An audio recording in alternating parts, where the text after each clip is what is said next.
پچھلے جمعہ میں ہم نے پیران پیر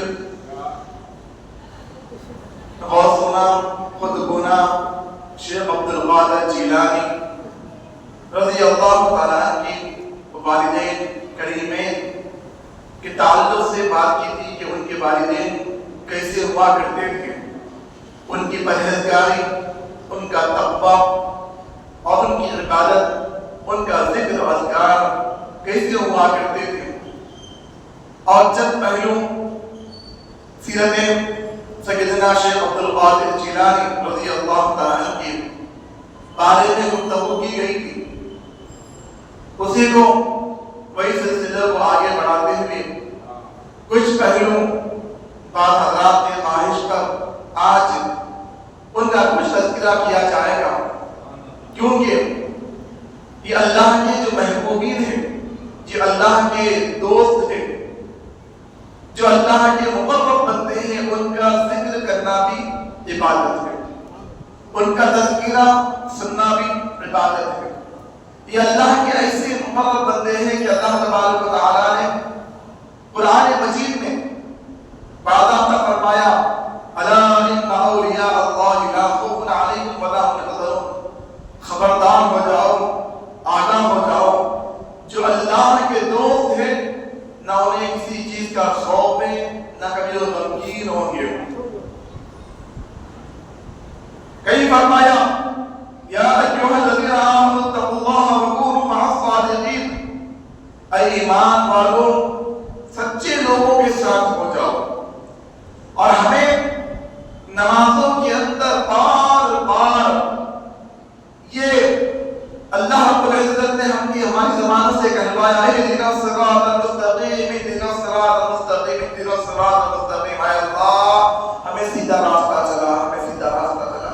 سیدھا راستہ کن لوگوں کا؟ فرمایا اولئک الذین انعم اللہ علیہم من النبیین والصدیقین والشہداء والصالحین، اللہ کا انعام جن لوگوں پر ہے ان لوگوں کے راستے پر چلا، نبیین، صدیقین، شہداء، صالحین، صادقین، عابدین، ذاکرین، ایسے لوگوں کے راستے پہ ہمیں چلا۔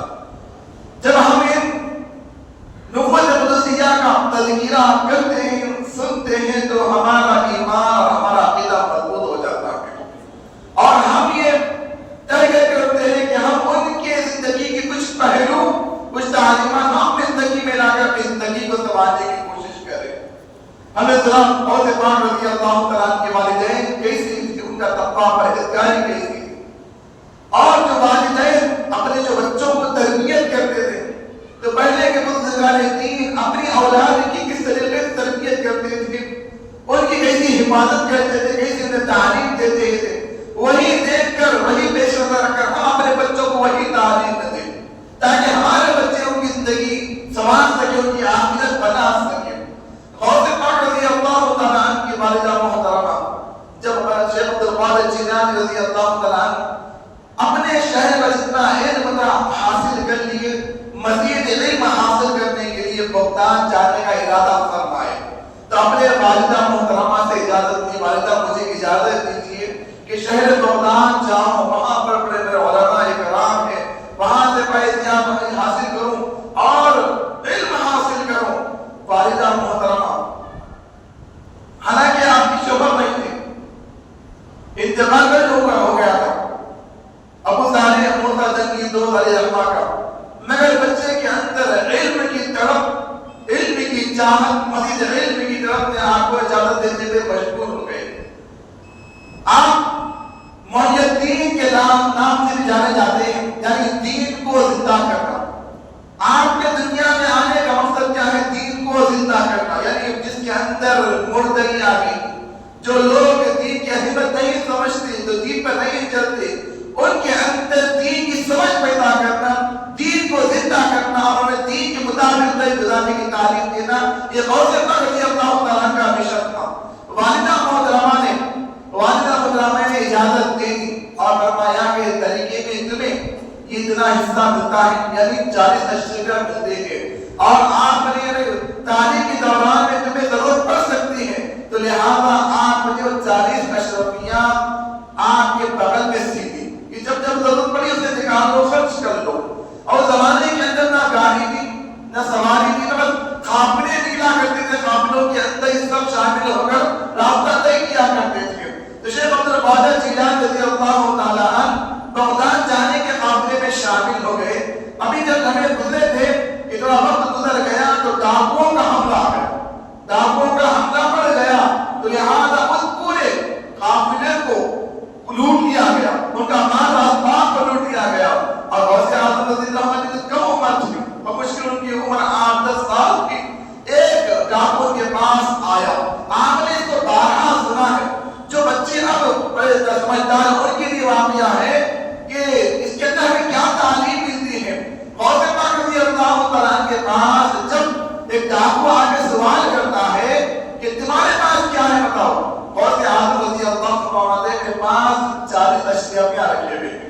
40 اشرفیاں رکھے ہوئے ہیں. وہ ڈاکو سمجھتا ہے کہ شاید یہ بچہ مجھ سے مذاق کر رہا ہے. وہ جا کر دوسرے سے کہتا ہے کہ بچہ فلاں بات کہہ رہا ہے. وہ دوسرا ڈاکو بھی آ کر سوال کرتا ہے کہ اے لڑکی تمہارے پاس کیا رکھا ہے, کچھ مال ہے کیا؟ تو کہتے ہیں کہ میرے پاس 40 اشرفیاں رکھے ہوئے.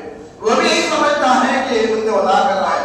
اپنے سردار کے پاس آ کہتے ہیں کہ یہ بچہ کہتا ہے کہ ان کے پاس 40 اشرفیاں رکھے ہوئے ہیں. وہ ڈاکو کا سردار خلیف آتا ہے, آ کر کہتا ہے کہ بتاؤ تم یہ کہہ رہے ہو کہ تمہارے پاس 40 اشرفیاں ہیں؟ تو غوث اعظم فرماتے ہیں ہاں میرے پاس 40 اشرفیاں رکھے ہوئے ہیں. ڈاکو کہتا ہے کہ کہاں رکھے ہوئے, کہاں رکھے ہوئے ہیں؟ تو کہتے ہیں کہ میری والدہ محترمہ نے میرے بغل میں سی دی ہے اسے, میرے بغل میں سی دی ہے اسے, میرے پاس رکھے ہوئے. ڈاکو کا سردار کہتا ہے آپ کو تو معلوم ہے ہم لوٹنے والے ہیں, لوگوں کا مال اسباب لینے والے ہیں, چوری کرنے ہٹایا کرنے والے ہیں. تم یہ تمام چیزیں جان کر بھی اپنا چھپا ہوا مال ضائع کر رہے ہیں, اس کی کیا وجہ ہے؟ پیران پیر شیخ عبد القادر جیلانی رضی اللہ عنہ فرماتے ہیں میری والدہ نے گھر سے رخصت کرتے وقت مجھے ایک نصیحت فرمائی تھی.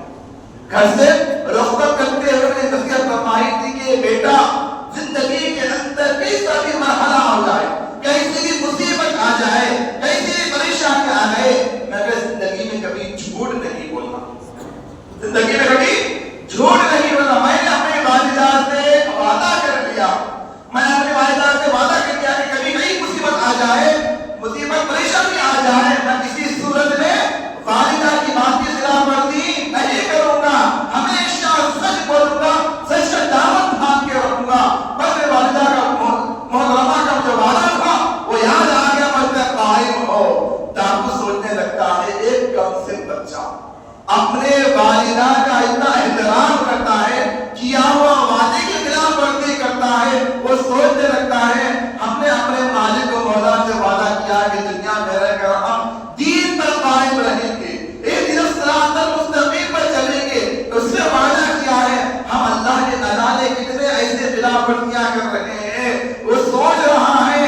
پیران پیر غوث اعظم رضی اللہ تعالی عنہ کیا نگاہ اس پر پڑتی ہے, اس پر پڑتی ہے. کہتے ہیں کیا نگاہ ہدایت کی جب کسی پر نظر پڑتی ہے, پیران پیر کی جب نگاہ اس پر پڑی, اس کی دین کی دنیا بدل گئی, دل کی دنیا بدل گئی. وہ تائب ہو جاتا ہے, توبہ کر لیتا ہے اور آپ کے ہاتھ پر بیٹھ کرتا ہے, یہ وعدہ کرتا ہے کہ میں آج کے بعد اس سے کبھی ڈاکہ نہیں ڈالوں گا. نگاہ ولی نے وہ تاثیر دیکھی, بدلتے ہوئے ہزاروں کی تقدیر دیکھی, بدلتے ہوئے ہزاروں کی تقدیر دیکھی. آیا تھا ڈاکہ ڈالنے کے لیے, چوری کرنے کے لیے, تائب ہو گیا, توبہ کر لیا, بیعت کر لیا. توبہ کب ہوتی ہے؟ مولانا پاک نے فرمایا تمہاری توبہ تب قبول ہوگی جب جن جن کا تم نے مال لیا ہے وہ تمام لوگوں کا مال واپس کر دو, اس کے بعد اللہ کی بارگاہ میں توبہ کر دو, تمہاری توبہ قبول ہو جائے گی. اور ڈاکو کے ساتھ تمام کا مال لوٹ دیا, واپس کر دیا اس کو. جتنے اس کے چاہنے والے ساتھ والے تھے دیگر, ان سے کہتا ہے دیکھو میں تائب ہو گیا ہوں, توبہ کر لیا ہوں, آج کے بعد سے مجھے ڈاکہ نہیں ڈالنا ہے. میں نے کم سے بچے کے ہاتھ میں بیعت کر لیا ہوں اور توبہ کر لیا ہوں, اب تمہاری مرضی, جہاں چاہے جاؤ, میں آج سے تمہارا سردار نہیں ہوں. وہ کہتے ہیں سردار جب آپ نے توبہ کر لی ہے, جب آپ توبہ کر لیے تو ہم کیوں پیچھے رہے, ہم بھی توبہ کر لیتے ہیں, آواز یہاں تک بیعت کر لیتے ہیں. تو وہ ایک نہیں 40 سال کو توبہ کر کر اور سے پاک رضی اللہ تعالیٰ کے حضرت بیعت کر کر صحیح معرف مسلمان بن جاتے ہیں. تو ہوتے نے کیا فرمایا, توبہ کب قبول ہوتی ہے؟ جب تم جن کے پاس سے مال کے پوروں کو واپس کرو, اس کے بعد آگے توبہ کرو تو توبہ قبول ہوگی. اگر بھی زمانے کے اندر اگر آپ سچے دل سے توبہ کر رہے اللہ کی بارگاہ میں, شرط کیا ہے؟